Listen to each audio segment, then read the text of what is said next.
Hello everyone. हमने अपनी पिछली वीडियो में शुरू करा था 6 standard geography lesson number 6A study of continents north America. तो आज हम इसी को कंटिन्यू करेंगे। जिन्होंने पिछली वीडियो नहीं देखी है उसका लिंक मैं डिस्क्रिप्शन बॉक्स में डाल दूंगी। आज हम शुरू करेंगे physical features of North America. तो North America is divided into 4 main physical division. First है the western cordilleras, then Appalachian mountains, then है central plains and last one is the Canadian shield. So let us start with the first point, the western cordilleras. तो जो western cordilleras है ये area mountainous area है, means यहाँ पे बहुत सारी माउंटेन्स, और यहाँ पे जो माउंटेन्स की बात हो रही है these are the mountain ranges. तो माउंटेन रेंजेस होती है कि नंबर ऑफ माउंटेन्स जो एक तरह से वॉल लाइक फीचर क्रिएट कर देती हैं। तो here it is, this area is of western कॉरिडोरा।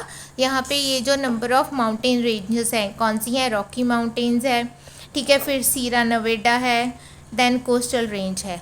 तो ये जो एरिया है वो अलास्का रेंज से शुरू होके अप टू दिस पनामा तक ख़त्म हो जाता है।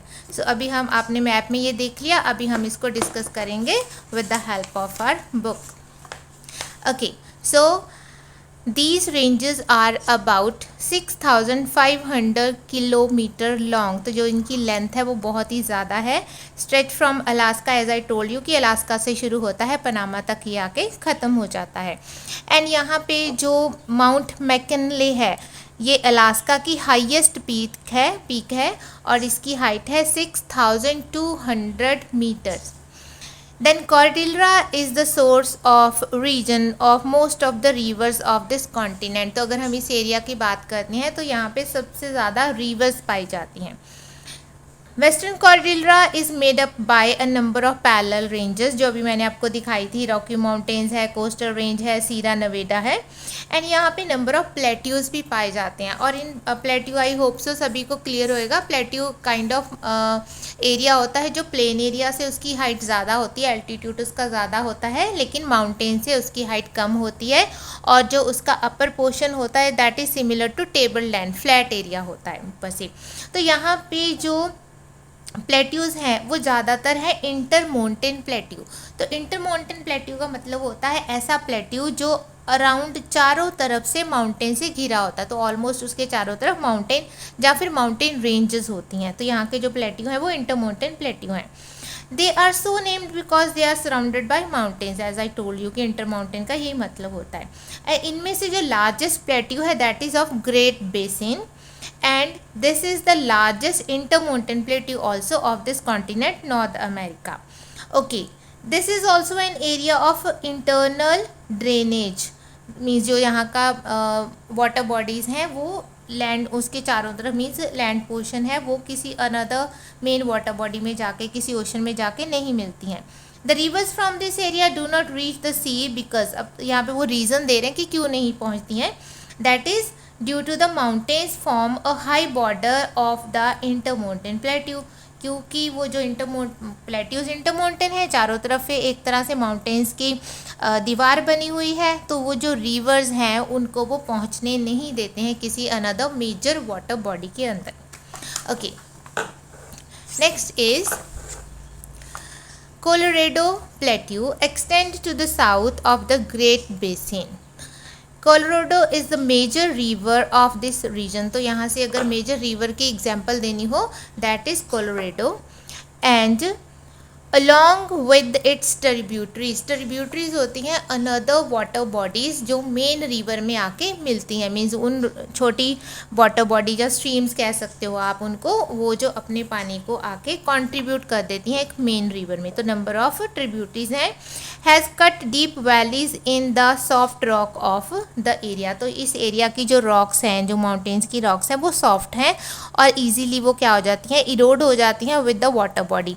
तो ये जो ट्रिब्यूटरीज हैं वो क्या क्रिएट करती हैं, डीप वैलीज क्रिएट करती हैं। These steep sided valleys are called gorge. At many places these valleys are as deep as 1800 metres. तो 1800 मीटर्स मीन्स उसकी जो डेप्थ है वो बहुत ही ज़्यादा है। तो अभी हम आपके साथ डिस्कस कर लेते हैं कि जॉर्ज होता क्या है। Look at here one picture is given of a George. तो जॉर्ज होता है एक ऐसी वैली जो पहले तो वो नैरो होती है, ठीक है, उसका एरिया बहुत ज़्यादा ब्रॉड नहीं होता है, और जो उसकी साइड्स होती हैं, जैसे ये माउंटेन्स है जिसको वाटर बॉडी ने कट कर दिया है, तो कैसी होती हैं, स्टीप साइड्स होती हैं, सीधी ही है, ठीक है, स्टीप साइड है, ये वैली कैसी है, नैरो है, ठीक है। तो ऐसी अगर वैली क्रिएट हो रही है उसको हम जॉर्ज बोलते हैं। ओके, देन आगे है, such very deep and long valleys formed in the area of soft rock are called canyons. तो ये जो पिक्चर दी हुई है ये कैनियन की दी हुई है। जो पहले हमने जॉर्ज था वो क्या था, deep narrow valleys with steep sides थी। यहाँ पे क्या है, एरिया उसके मुकाबले ब्रॉड हो गया है और इसको हमने बोल दिया है canyon. Then such deep valleys formed in area of soft rock are called canyons. The Grand Canyon of Colorado is the largest canyon and it is known all over the world. तो ये world famous area है। Then the northern part of the Colorado has a number of active volcanoes. तो volcanoes जो active होते हैं उसका मतलब होता है कि वहाँ पे जो लावा है वो इरप्ट हो रहा है, ठीक है। तो यहाँ पे एक्टिव वोल्केनोज अवेलेबल हैं इस एरिया में, specially in Alaska and Mexico. तो अलास्का मैक्सिको के इन एरियाज़ में नंबर ऑफ एक्टिव वोल्केनोज है। And in many areas the water in the interior of the earth is heated and it comes out of the rock and fountain as fountains of hot water. तो जहाँ पे अगर beneath the water body कोई volcano erupt होती है तो वो जो एरिया होता है वाटर का, सॉरी नॉट एरिया मीन्स वो जो वाटर होता है वो क्या हो जाता है, वो हीट अप हो जाता है।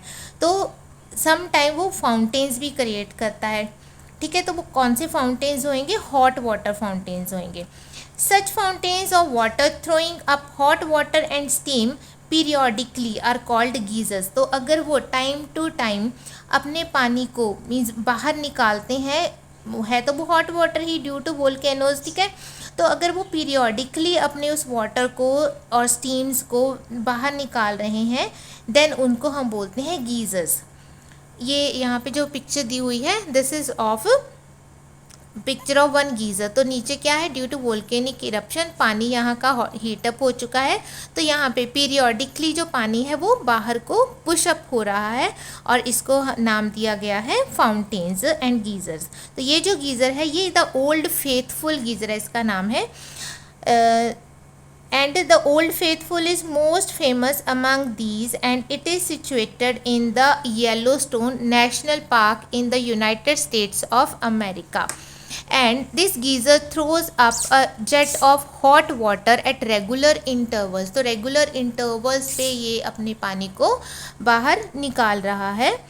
It is a big attraction for the tourist from all over the world. तो इस को देखने के लिए मीन्स जो ये येलोस्टोन नेशनल पार्क में गीज़र है तो दुनिया भर से यहाँ पे टूरिस्ट आते हैं। Western corridor are rich in forest resources also. तो यहाँ पे फॉरेस्ट रिसोर्सेज भी हैं and contain forest trees such as कौन से हैं, फिर है, स्प्रूस है, सीडर है। And the region is rich in number of minerals also. तो बहुत सारे मिनरल्स भी पाए जाते हैं लाइक कोल है, ठीक है, जिंक है, कॉपर है, गोल्ड एंड सो मैनी, ठीक है। तो यहाँ पे हमने पढ़ लिया द वेस्टर्न कॉरिडोर जो कि माउंटेनियस एरिया था, इंटर माउंटेन प्लेट्यूज थे, यहाँ पे नंबर ऑफ जॉर्ज थे, नंबर ऑफ कैनियंस थे, गीजर्स थे ड्यू टू वोल्केनिक इरप्शन जो हमने लास्ट अभी पढ़ा है। सेकेंड फीचर है द ईस्टर्न हाईलैंड और the Appalachian mountains. These mountains are situated in the eastern North America. तो अभी हमने जो अभी पढ़ा है दैट वॉज दिस पार्ट, ठीक है। तो अभी जो हम पढ़ने जा रहे हैं second point that is related to this particular area. ये जो एरिया है that is of Appalachian mountains. So let us start with this Appalachian mountains. These mountains are situated in the eastern North America. They are also called Eastern Highlands. The height of these mountains area varies between 1000 meter in the southwest Pennsylvania and the 1800 meters in Mount Washington in the north. Means इसकी जो height है वो comparative to western जो corridor की mountains ranges हमने पढ़ी है उससे बहुत कम है, ठीक है। Appalachian mountains are old fold mountain. तो अगर हम बात करते हैं फोल्ड माउंटेन्स की, तो जो फोल्डिंग प्रोसेस से माउंटेन्स बनती हैं, जब टेक्टोनिक प्लेट्स मूव होती हैं तो उन मूवमेंट की वजह से जो फोल्ड जनरेट होते हैं अर्थ क्रस्ट में और जो माउंटेन्स बनती हैं उनको फोल्ड माउंटेन्स कहते हैं। तो वो फोल्ड माउंटेन्स जो बहुत पुरानी हिस्ट्री में बनी होती हैं, बहुत ही मीन्स बहुत ज़्यादा टाइम पहले, तो उनको ओल्ड फोल्ड माउंटेन कह देते हैं। तो अपलाचियन की हाइट इसीलिए कम है क्योंकि ये ओल्ड फोल्ड माउंटेन्स हैं। तो यहाँ क्या होता है कि due to weathering, erosional activities, तो जो इनकी हाइट होती है वो धीरे धीरे रिड्यूस हो जाती है, जो इसके अपर एजेस होते हैं वो इरोड ऑफ हो जाते हैं। ओके, देन ये माना जाता है कि बहुत समय पहले इनकी जो हाइट थी वो बहुत ज़्यादा थी, लेकिन अभी वो रिड्यूस हो चुकी है। Glaciers and reverse have eroded them over a long period. अब यहाँ पे वो रीजंस बता रहे हैं कैसे वो कम हो गई है हाइट। तो इरोजनल एक्टिविटीज़ ऑफ ग्लेशियर्स होते हैं वो माउंटेन की पीक्स जो बर्फ़ से ढकी हुई होती हैं। तो समटाइम क्या होता है कि वो जो ग्लेशियर्स हैं वो अपनी प्लेस को छोड़ के मूव होना शुरू हो जाते हैं। तो जब वो मूव होते हैं तो अपने साथ वो उस एरिया से रॉक्स, मिट्टी, बड़े बड़े स्टोन, छोटे स्टोन जिनको पैबल्स बोलते हैं, वो सारा कुछ, इवन समटाइम अगर रास्ते में कोई फॉरेस्ट एरिया भी आता है उसको भी इरोड ऑफ कर देते हैं।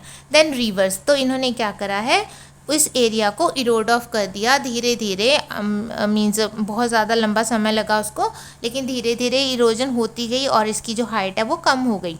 Due to erosion over a long period, the Appalachian today have a lower relief that is below 2000 meter. Hudson is the main river. तो यहाँ पे जो मेन रिवर है वो हडसन है। Then Erie Canal join river Hudson with the Great Lake. तो यहाँ पे जो 5 ग्रेट लेक्स हैं नॉर्थ अमेरिका में, अभी हम पढ़ेंगे उनके बारे में भी, तो ये उनको ज्वाइन करती है। Appalachian mountains have deposits of a number of minerals. तो बहुत सारे मिनरल्स अवेलेबल हैं, लाइक कोल, कॉपर है, लेड है। These and the region is also rich in hydropower resources. तो जो इलेक्ट्रिसिटी जनरेट करी जाती है with the help of water, वो भी यहाँ पे जनरेट करी जाती है। तो this area is a rich source of that hydro power also. Third point है सेंट्रल लोलैंड। तो लोलैंड होता है प्लेन एरिया। अभी हमने माउंटेनियस एरिया पढ़ लिए, तो अभी हम पढ़ते हैं जो लोलैंड है, जो प्लेन एरियाज़ है। कहाँ पे सिचुएटेड है? Between the western cordillera in the west and the Appalachian mountain in the east. तो इन दो एरिया के बीच का ये जो एरिया है that is of the central plain. तो यहाँ पे लिखा भी हुआ है central plains. Okay, the lowland extends from east to west over a distance of about 2000 km. The north-south stretch of the central lowland is from the delta of river Mackenzie. तो delta होता है कि जब एक river बहते हुए किसी main water body के साथ आके जुड़ती है, तो अपना जो भी उसका डिपॉजिट होता है, जो भी इरोडेड मटेरियल होता है, जो हैवी मटेरियल होता है वो तो रास्ते में डिपॉजिट कर देती है। जो बिल्कुल फाइन मटेरियल होता है लाइक क्ले हो गई, सिल्ट हो गई, सैंड पार्टिकल्स हो गए, तो वो वहाँ पे, क्योंकि इसका जो वाटर का फ्लो होता है वो एक तो स्लो हो जाता है और दूसरा जो रिवर का वाटर होता है वो डिफरेंट चैनल्स में डिवाइड हो जाता है। तो यहाँ पे एक ट्राइंगुलर लैंड पोर्शन फॉर्म हो जाता है, उसको डेल्टा बोलते हैं। तो ये डेल्टा क्रिएट करती है। In the north and the coastal plain of Texas in the south at distance कितना है? More than 6000 kilometre. देन यहाँ की अभी रिवर्स की बात कर लेते हैं। मिसिसिपी मेजर रिवर है जो इस लोलैंड में बहती है। यहाँ पे ये जो 2 रिवर्स बताई हुई हैं ये उनकी बात कर रहे हैं, ठीक है। एक है मिसिसिपी, दूसरी है river Missouri. And Missouri is a major tributary of this river. तो जो मिसिसिपी मेन रिवर है उसकी जो ट्रिब्यूटरी है, जो पानी को एड ऑन कर रही है, वो है Missouri. Much of the lowland is thus a river basin having fertile soil. तो यहाँ पे क्योंकि ये जो सेंट्रल प्लेन्स है, ये जो एरिया है वहाँ पे 2 मेजर रिवर फ्लो हो रही है और ये लैंड फर्टाइल है क्योंकि डिपॉजिट्स ऑफ जो पानी के साथ बहा के अपने साथ ये रिवर्स लेके आती हैं वो क्या होते हैं? रिच होते हैं for the agriculture point of view. तो ये जो एरिया है वो एग्रीकल्चर पॉइंट ऑफ व्यू से भी बहुत रिच है, बहुत इम्पॉर्टेंट है। Okay, then is the Canadian shield. तो ये जो एरिया है यहाँ पे मैप में जो शो हो रहा है, this particular area, this is known as a Canadian shield. This area is one of the oldest part of the continent, like Gondwanaland part of our country. ठीक है, जैसे ancient part है इस continent का. And this shield covers nearly half of Canada in the north. Then the rock of this area are very hard. The height of the entire area has been reduced through erosion to less than 400 metres. तो hard rocks हैं तो erosional जो activities थी affect तो पड़ता ही है, क्योंकि बहुत एंशंट पार्ट है तो अफेक्ट तो पड़ेगा. तो जो लेकिन कैसा है, हार्ड रॉक होने की वजह से जो इरोजन हुआ वो that is less than 400 metres, उसने इसकी हाइट को रिड्यूस करा है. Large part of the shield is occupied by swamps. Swamps होते हैं वेटलैंड्स, तो जो गीला एरिया होता है, मीन्स जहाँ पे जो कोई वाटर बॉडीज़ फ्लो कर रही होती है, कोई रिवर है, कोई स्ट्रीम है, तो अगर वो एरिया वेट है, गीला है, तो उसको बोलते हैं स्वैम्प्स. देन और क्या है, नंबर ऑफ लेक्स हैं. बिसाइड 5 ग्रेट लेक्स, जो 5 ग्रेट लेक हैं वो है यहाँ पे, ये जो एरिया शो हो रहा है ना ब्लू कलर का, ये 5 Great Lakes of North America हैं. तो इनके अलावा 5 ग्रेट लेक के अलावा यहाँ पे और भी लेक्स पाई जाती हैं. ठीक है, उनमें से कौन सी है, एक है ग्रेट बियर एंड दूसरी है विनिपेग. तो ये जो मेन यहाँ पे पूरा का पूरा मैप दिखाया हुआ है, this is the map of North America. ये जो अभी हमने पढ़ा है कैनेडियन शील्ड, और ये वाला जो एरिया है वेस्टर्न कॉर्डेल्ला का माउंटेनियस एरिया है. इधर अपलाचियन माउंटेन है, ये जो सेंट्रल पार्ट है that is of the central plain area. Okay, so let us continue with the same.